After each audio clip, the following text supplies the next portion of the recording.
I'm Dr. Kutty, a board-certified plastic surgeon at Luxe Plastic Surgery. I'd like to tell you a story that may surprise you. Suppose you go to your eye doctor. The doctor examines you and tells you that you have a condition requiring laser eye surgery. After you discuss it for a bit, you decide to go ahead with the procedure. The doctor tells you to speak to the person at the front desk to schedule surgery. The receptionist tells you the doctor can perform your laser eye surgery next Wednesday, and you schedule the procedure. Now you're at your surgery appointment with that doctor, and he's about to get started with a laser pointed right at your eye. So far, so good, right?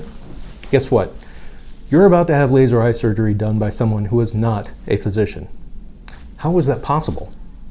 The OD degree stands for Doctor of Optometry. It requires study after college and ensures that the practitioner knows how to diagnose and non-invasively treat various eye diseases. An optometrist did not go to medical school. When I say treat eye conditions, I mean vision correction, eye exams, vision therapy, and eye dryness as a few examples. They do not receive training to do surgery. In Texas, even their authority to prescribe is very limited.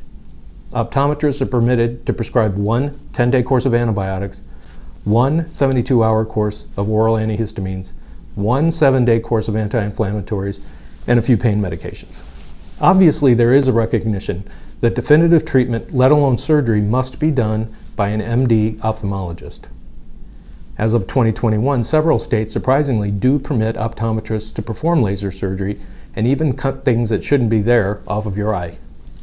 If you live in any of these states and your eye doctor says you need invasive surgery, make sure you ask if they're a physician.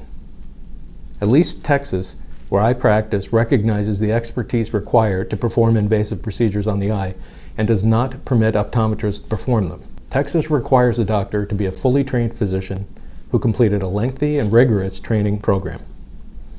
I'm not trying to say optometrists don't know how to evaluate patients for visual problems, but I wouldn't want my optometrist, who is not a physician and who hasn't had advanced medical training, to use a laser on my eyes or use a knife to cut out a mass from my eye.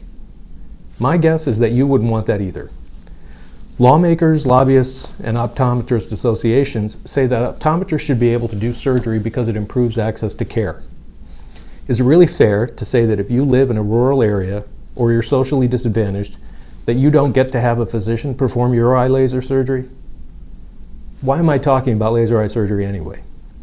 It's because in plastic surgery, all kinds of people who aren't plastic surgeons believe they should be able to perform major, potentially dangerous surgery on patients with truly minimal training. Most of their learning comes from brief courses as short as 1 day. They don't have the same background or experience as a true plastic surgeon. They hold themselves out as cosmetic or plastic surgeons, but have none of the rigorous training required to safely recommend and perform such surgery. The surgeon performing your liposuction, BBL, breast augmentation, or tummy tuck could be a family physician, a pediatrician, or an obstetrician. If a complication occurs in a plastic surgery procedure, only a plastic surgeon has been trained adequately in treating that specific complication. I suppose it's okay if you're able to have your surgery cheaply, as long as you escape unscathed. But if there's even a small problem, you're headed down a very dangerous road, because that doctor has little knowledge of how to perform these procedures safely. You can get lots of information from websites like the American Board of Plastic Surgery, the American Society of Plastic Surgeons, and your state medical board. Don't rely solely on the word of the person saying they know cosmetic surgery. If you're not sure of the qualifications of your surgeon, I and my staff can guide you as to how to find out your surgeon's qualifications. I'm not saying that just to get you to call my office to sell you something. Non-plastic surgeons and social media have created a public health emergency because of this danger.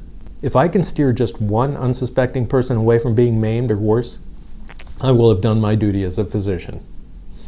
Look out for yourself, because no one else will.